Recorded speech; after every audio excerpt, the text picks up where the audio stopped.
Hi, I'm Jeannie Johnson, founder and host of Ridgewood Talks. In 2018, I started Ridgewood Talks to introduce you to the leaders and legends of the village and to dig into the town's hot topics.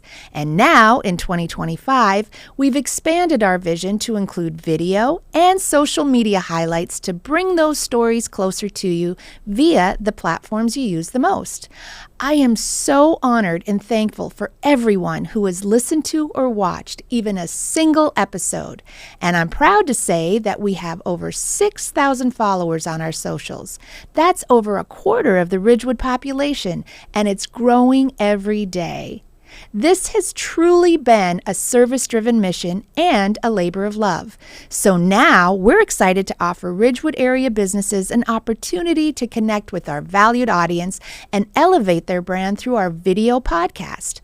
This will give you the opportunities to support companies that fuel our platform's growth. So let's grow together. If you'd like to take advantage of these sponsorships, endorsements, and local social media shorts, please email us at ridgewoodtalks@gmail.com. And thanks again for being a part of our growing family. I'm Jeannie Johnson, and I'll see you around town or on the next show. Our goal at Ridgewood Talks has long been to celebrate the leaders and legends of the village. And now we feature the best of Ridgewood business leaders. Ridgewood Talks and Ridgewood Living Magazine present the Business Spotlight, hosted by Jeannie Johnson. Hi, I'm Jeannie Johnson, founder and host of Ridgewood Talks, and today we're talking to yet another one of Ridgewood Magazine's Business Spotlight professionals. I'm joined by Vivienne Muldoon, a top real estate agent in town and someone who knows this town inside and out. Vivienne grew up here, and so did her husband, Michael, and they actually met lifeguarding at Graydon Pool. They moved away and came back a few times through the years, but returned with an even deeper appreciation for our community. And over time, Vivienne has earned an outstanding reputation as a real estate professional. She's known for her hands-on, personalized approach to guiding clients through every step of the buying and selling process. But before real estate, Vivienne worked with special needs children in the Ridgewood Public School District, and she also helped run her mother's award-winning decorative painting business. And here's a fun fact: it was featured on Extreme Home Makeover, Home Edition. So that's pretty cool. So beyond her career, Vivienne is deeply rooted in this community, and she's been an active part of the RHS Jamboree since 2015, both as on stage and as a producer. She continues to play a part behind the scenes, raising much-needed scholarship funds for need-based, college-bound RHS students. And over the years, Vivienne has volunteered on the lacrosse fields and at our local schools, and she's often found dancing at live music events in towns, and I know that because I'm often dancing right beside her. So Vivienne, thank you for being here. We know that family and community and friends are really very important to you, and so I'm really thrilled to have you here today, and I can't wait to talk about your solo business with Christie's. Great. I'm happy to be here, Jeannie. Yes. So how long have you been with Christie's? Let's see, around 9 years total. Oh, wow. That's awesome. Yeah. So you are working with Ridgewood Living Magazine. You are doing features for them. And how often do they appear in the magazine? They appear every month. Good. And what are your main themes? So my main themes are spotlights on the architecture we find in town. Mm-hmm. Tell me more about that. Yeah, so Ridgewood has just a beautiful, varied architecture, depending on what decade homes were built in, right? So I'll feature the Victorian homes built in the 1910s, Tudor homes, and then there are, there's differences, of course, in layout and functionality. There's split levels and all kinds of and styles. So what are you finding with these houses? Because I love, of course, I think the architecture in this town is incredible, and I love Carl Kemloven. He's one of my very favorites, right? 100%. And I'm always intrigued because I look at these beautiful exteriors and I think, oh gosh, are they livable today? So how many of these houses that you go into have been renovated? Yeah, so that's actually a great question I even get from the buyers that I work with. A lot of times buyers coming into town think, I want a new house. And what they learn when we work together is we need to come in and look at the original homes. And so what happens is over the decades, someone at some point has renovated and brought these homes into this decade, even century. Right, exactly. Yes. Because they're centuries old, right? Yep. Yeah. Yep. So when I teach buyers about kind of what each decade might have had as far as an issue, such as knob and tube wiring, or later into like the 50s, maybe asbestos for insulation and tile. And none of it is as scary as it sounds once we go through the process, because many times it's been remediated, and if not yet, it's doable. Right, right. One of the things I'm always curious about is when somebody purchases a house, do they want to start off, like if it needs to be renovated, would they prefer to walk into it already renovated, or they want to buy it and renovate it themselves so they can get their own style? So it's a really good mix, actually. A lot of times buyers, some buyers don't have a hard time seeing what it can look like, and then others really have a vision of what they want it to look like. And that actually kind of segues into how I work with sellers on how we present the home. Yeah, I want to know about that. How we present it so that buyers can relate, right? So let's say we have a stately old Victorian, and maybe there's still wallpaper, which was very en vogue back in the day. And so for buyers to feel like they can relate to it, what I'll do is help them with staging, because believe it or not, just even how the contents present in the home actually do speak to buyers. Right. And so when we minimalize, I'll help my clients to declutter and stage, then buyers can kind of have this feeling of, oh, I can live here too with my style. Right. So as far as what they're looking for, some want to renovate, some want move-in ready. Right. So if I wanted to do something to my house, what would be the biggest bang for my buck? Should I renovate my kitchen? Should I renovate my bathroom? Should I do landscaping? What is going to give me the biggest return on my investment? So that's actually a really good question, and I would have had a different answer for you pre-COVID versus post-COVID. Okay. Yep, the market is much more forgiving now because there's so little inventory. And so that's one of the big questions I get from my sellers. There's a few that I help step them through is what do I need to do? It's probably less than you think. Interesting. Yeah, and that's where I'll come in and we'll just have a casual walkthrough, and I can give you, every home is different. Right. And so I can give you advice on what do we need to do here and what do you not need to do. That's really good. So what is the market like right now? It's still very much a seller's market here in Ridgewood. It's leveling off in some other areas, but it's still very low inventory. We're still seeing homes going well over asking. Are the bidding wars still taking place? Still bidding wars. I can't believe it. Yeah. I mean, my neighbor's house went for $100,000 over asking in a bidding war. Oh Crazy. yeah. I had a listing this spring that went $500,000 over asking. Stop it. Here in town? Here in town. Oh my God, that's Yep. crazy. 300 over is pretty commonplace. Oh my God, and I was thinking $100,000 was crazy. Yeah. That is insane. It is insane. It's insane. So what is the average price of a Ridgewood home right now? Average price worth around like a 1.4. Oh my goodness. And what about taxes? Do they vary throughout town? I mean, some people say, oh, you got to be on the west side, you got to be on the east side.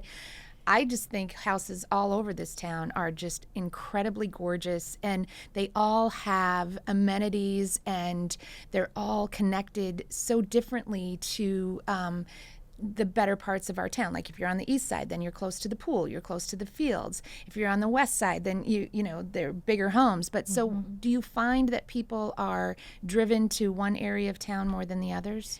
So again, that depends on the buyer and the inventory. There's not a whole lot available. Right. So some buyers do want to be walkable to town, and that's going to be... Is that becoming more popular than it was before? The desire is there to be, I'm going to say, even pre-COVID. Yep, but certainly post. So yeah, they want to have that vibrant lifestyle. What's interesting is that not many homes are actually walkable because we have a whole central business district, right? And there's townhomes. And so what I'm teaching my buyers when they come in is that yes, you can be walkable to... Walkability is really more about your neighborhood. Walk to schools, Right. Walk to the parks. Say that one more time because that's certainly very important to me. Walk to school. Yeah. Yes. Yeah. Right. And of course, we have 6 elementary school districts. Right. So everything is walkable in a sense. It's not always walkable to town, Right. but it's a great walkable town. Right. It's very family friendly. Kids have sidewalks to walk on with their friends. And I want to emphasize that one more time, because when Ridgewood was built, they were very conscientious of making sure that the homes were built so the student body could walk to their local campus. And we found that there's been a trend where parents are driving their kids to school and picking their kids up from school. And so, again, that's part of who I am and the work that I do too, is to just encourage parents. This is a really safe community. Right. And when you let your kids walk together in a group, it gives you a lot more time as a parent, so you don't have to, take that time in the morning to drop them off and take that time in the afternoon to pick them up. And our town is so safe that your kids can walk to school. That's right? something I actually talk to my clients about a lot, as far as my buyer clients. What I love about kids being able to walk together before and after school is it actually builds their navigation skills, their social skills. And when, my kids, even when they went off to college, told me they felt more equipped. Yes. Because they were able to take charge of their calendars, like in their early teenage years, and walk together in a safe space. So they really practiced these kind of adulting skills younger than those who were, who lived in areas where they were driven everywhere, Right. and parents were in charge Because of the they calendars. were not paying attention to where they're going, and they're on their phones while Yeah. they're in the car, and they don't know how to get from point A to point B. But anyway, that's Yeah. a whole topic. Love the whole walkability. Yes, that me you're- too. yeah, And so that drive. and you did mention the Central Business District. So I want to talk to you a little bit about that, because I know that the governing bodies are considering doing a what is it called? It's a SID. It's a Special Improvement District. And so they're working to get more activities happening in town and to really improve our CBD. Do people that move to town, is that really a huge consideration for them, or is it school district and the house? I want to know what buyers are really looking for when they're coming in from out of town. Right. So the majority of buyers are coming here for our school districts, but surprisingly, it's not all just young families with kids. Gen Xers, Yes. like myself, are coming into town because even though their kids are done with school, they want to live in a town that's vibrant, because we count too. Oh, absolutely. So it's Yeah. really funny. It's refreshing to see that families are also coming in once their kids have left, and they might come back and visit, but they want to be in a vibrant Right. area just for themselves. One thing that I found really interesting was we actually have more households without kids. We have more empty nesters in this town than we do families. I didn't know that. Isn't that crazy? Yeah. I love that. Because Well, none of us want to leave. That's right. Once you live here, it's this is the so yardstick. true, because why? It's so great. We have everything Yeah. that we could want here: We public do. transportation and this vibrant downtown, like I said. Yep. So I asked you earlier about taxes. Can you talk to me a little bit about that and what that looks like for home buyers? Is that a concern for them when they come here? So as far as real estate home Yeah, taxes, yeah. our taxes are, it's funny because Ridgewood is known for high taxes, Right. but we're not the highest taxed know. town. There's other towns right around us, neighboring towns that have. Glenrock and Ho-Hocus are higher than They are, us. yes. And we have more amenities. Right. Yeah. Right. So it's just par for the course for the area. There are some towns where there's lower taxes, but then also their towns may not offer the same amenities that we do. Same So- thing. Well, like with Ho-Hocus, and they have the school, the high school that they go. It's a regional high school. Right. We have our own. We have high our school own, here, right? yeah. Which, by the way, let's talk about that. You graduated from Ridgewood. I High School, did, right? yes. And Mike. Too. And Mike did Yeah, too. yeah. Yep. So I love that both of you are still here. You raised your kids here. Yep.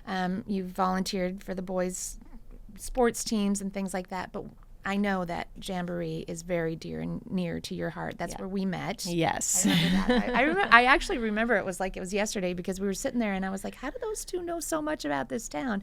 Only to find out that you were born and raised here, right? Yeah. And so you're still involved with Jamboree? I am. That's a huge population in this town. Like I'd like to know, and you're doing the alumni. I am. So how many people are involved in the alumni part? Alumni at this point, it's about 120 and growing. Unreal. Yeah. Yeah, it is. I mean, And there are people like me that are no longer part of it, so Right. that's 120 active. which right is where we're not. It's not about our kids. It's really just helping the community, giving back. And also, the thing about Jamboree too is we meet people we wouldn't otherwise meet. That's so true. It's a great way to bring both sides of town together, Yep. because it is a really big town. How big, but square miles wise, is Ridgewood? Do you know? That's a great question. Is it about 7? Yeah, probably It's such a 5 to guess. 7, somewhere there. Yeah. So and believe it or not, what is it? 8,000 homes in our community. I think it's about that. Yeah.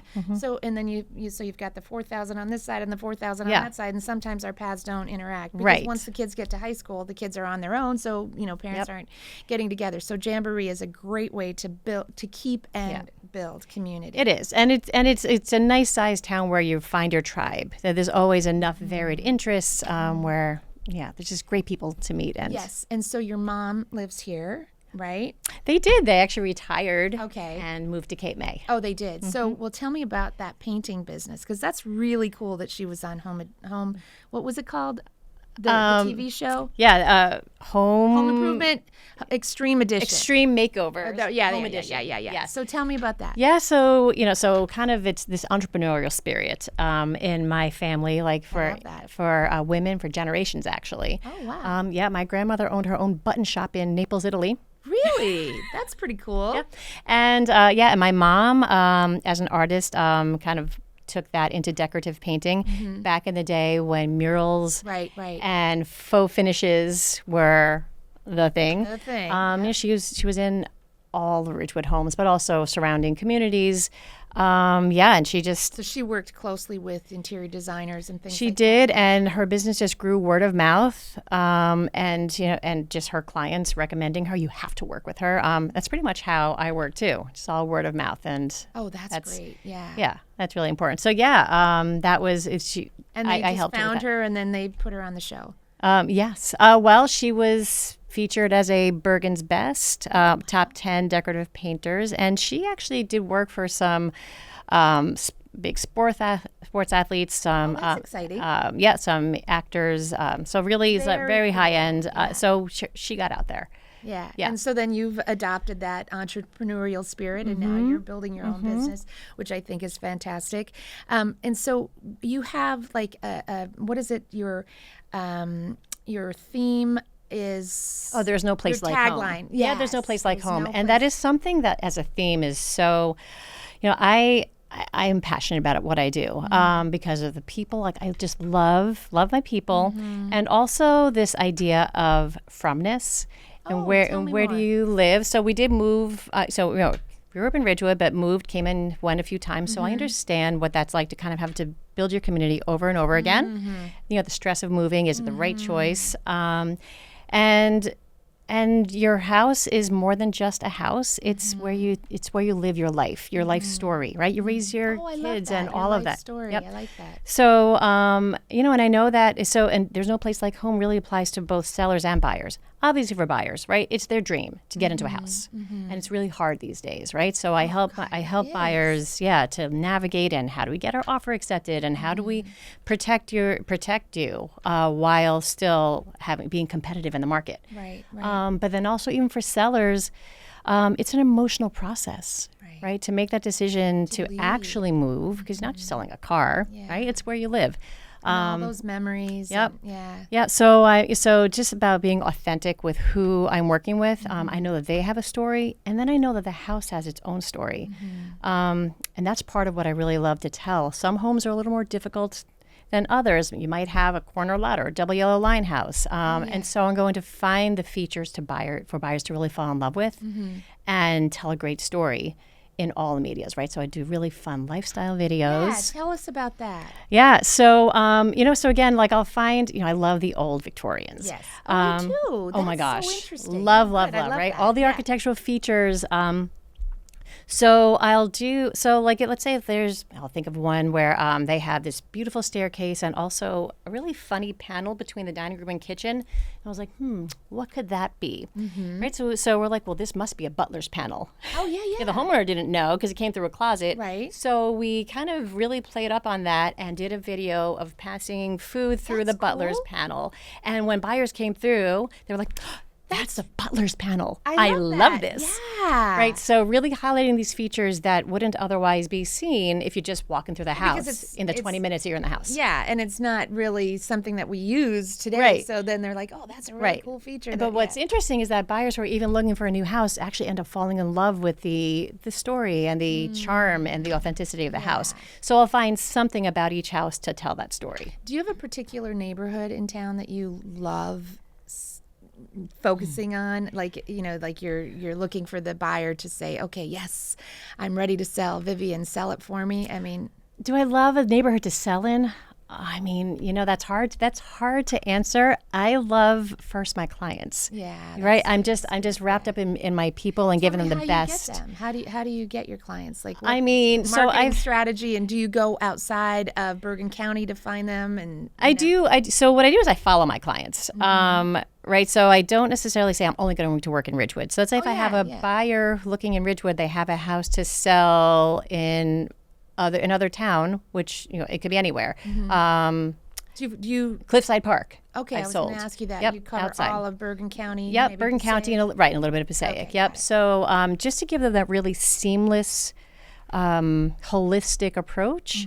So I will manage. So when someone works with me, they know exactly who they're hiring, and I'm going to be working with them in every detail and make sure that the whole process is seamless. What does that process look like? Okay, let's pretend I am a new homeowner. I'm a new home buyer. Well, first of all, I want to know, what's the average age of your client buying a house? So buyers, that's a great question. I'm going to say 30s probably.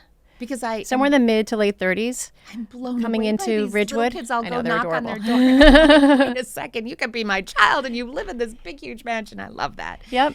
So I'm looking for a home to buy, and I come to you. What do I have to have? What do I have to have for a down payment? What do I need to know for insurance and things like that? Yep. Do you walk everyone through that? Oh, of whole course. process? Yeah, Okay, and tell me it what really that is looks about like. meeting them where they are, right? So some buyers will have, that 20% down. That's kind of the standard. Okay, why? Well, because at 20% down, they're not paying PMI, mortgage what is- insurance. Okay. So they have to pay another percent on their mortgage for mortgage insurance, right? So if they don't know that already, I'm going to walk them through that.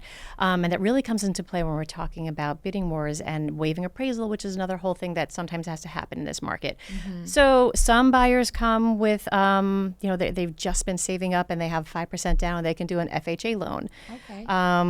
And FHA, federal. so it's federal. Yes, Okay. right. And so there are ways if they don't have 20% down to work with that. And then there are buyers who come in with 40, 50% down. There's the cash buyers. I really do see the whole gamut. And what's interesting too, though, it's not just young home buyers that I'm working with. A lot of times we have buyers who are downsizing. Oh, yes. Right. And this is actually what's interesting is people who are living in Ridgewood who are really ready to make the next move and don't know how. Right. They want to downsize or they want to upsize. Right. They're in a starter home in Ridgewood and need more space. So those are going to be, families that already have kids in the school district. And then, those of us who are done and want to downsize also need to buy a house. And how do I do that when I have to sell my house? And what if it's contingent? And how do I time that all up? Right. So that's all what I kind of work through with them. And there's more options than they would think. So, really? Tell me about that. Yeah, as far as how to do it. So Okay. I was like, oh, wait. Okay. So, and even so there's a lot, right? So I have some sellers who are looking to retire and they're looking for, I want something lakefront or I want views. Oh, yeah. Okay. Yeah, I want that too. Right. There are areas and communities like that where I'll bring them to that they wouldn't think of. They were like, oh my gosh, this is actually really nice. Yeah, Right. yeah. So we explore together. I got it. So it's not just sticking in Ridgewood. People that want to, Right. you'll take them to other communities that Absolutely. they'll be completely happy. I'm 100% client-centric. Yeah. And so whatever you need, that's what we're doing. Good for you. Yeah. And like you said, I mean, there are some financial pieces to what you do, but it sounds to me like you are like emotionally supporting them through this very emotional process, Yep. right? Yep. So what are some of the most interesting stories that you've had with people that, maybe were looking to buy a house in X, Y, and Z price range and they didn't find it, and then they went to either up or down and they were happier. Do you have any of those stories? Well, I mean, there's so many, right? Right. So because actually, typically the home buying and selling journey doesn't go as they expect. Yeah. One, on selling, my clients have been very pleasantly surprised with what they can get for their house. Yeah. They're actually shocked. Yeah. Right? It's like I had, it's, Oh, that has to be so exciting when they say, well, I have an offer for $350,000 over asking. it's actually life-changing for them because it changes what they can purchase.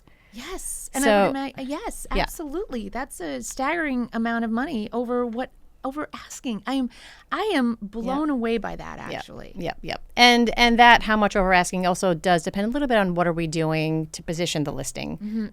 That's also a really good question for me because I've heard real estate agents will price a home to sell, right?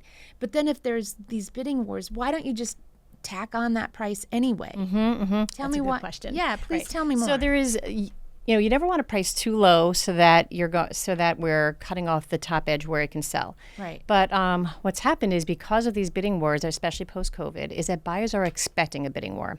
So if we price at the top end of what the I perceived see. market Then they're value like, is, oh, I got it. Yeah. why would I got put it. an offer in if it's just Right. going to go over anyway? So that's such a It's- strange way It is to. such a yeah. it's such a different way as to how real estate used to be done. Yeah, I get Yep. everything kind of turned upside down there. It's been a big and shift. there used to be like you had to have your house on the market by X, Y, and Z date so you could get people in during the summer. Is that still stand true? So, I mean, the spring market is very busy and you'll get your, I'll see 20, 30 offers per house. But it is a 12-month market in Ridgewood. Yeah. It's just quiet in the last 2 weeks of August, which is where we are now. But there's still new listings coming on, and buyers are out. That's good to hear that there are Yep. new listings coming on. I was told that at some point there are over 100 houses for sale in Ridgewood, and now you're down to just maybe 5 or 6. Is that correct? Yeah, so we're at around 12 as of today. Wow. And yes, pre-COVID, there would be 100, 120 houses on the market at a time.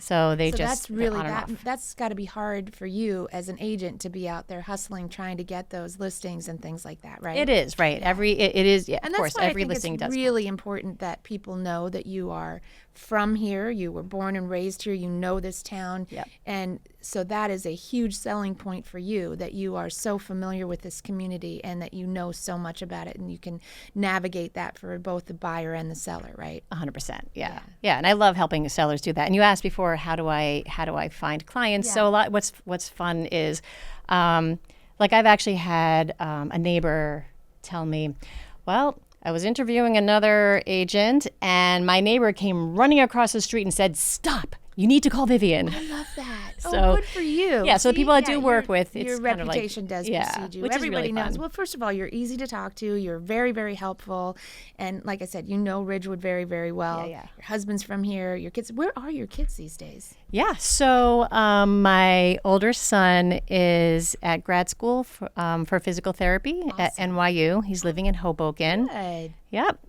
We see him on weekends every so often. That's nice. Yeah. Yep. And my younger son is home with me. Is He's he going into the business with you? no. He's Oh. he's on. Actually, this is another thing I love to bring attention to. Okay. He's on a medical leave of absence at the moment because of Lyme disease. Stop. Yeah, he's being treated. Oh my gosh. And he's actually doing great. Good. It took a lot of years of exploring what's going Oh, on I'm sorry here. to hear that. Yeah, but he's really doing very well now. Do they know where he was when he was bitten by a tick? Is that Yeah. it? Was I it think it was at home? That was probably, it may have been camping. And we traced it okay. back to when he was 6. Stop. Oh, Vivienne, that's too bad. Yeah.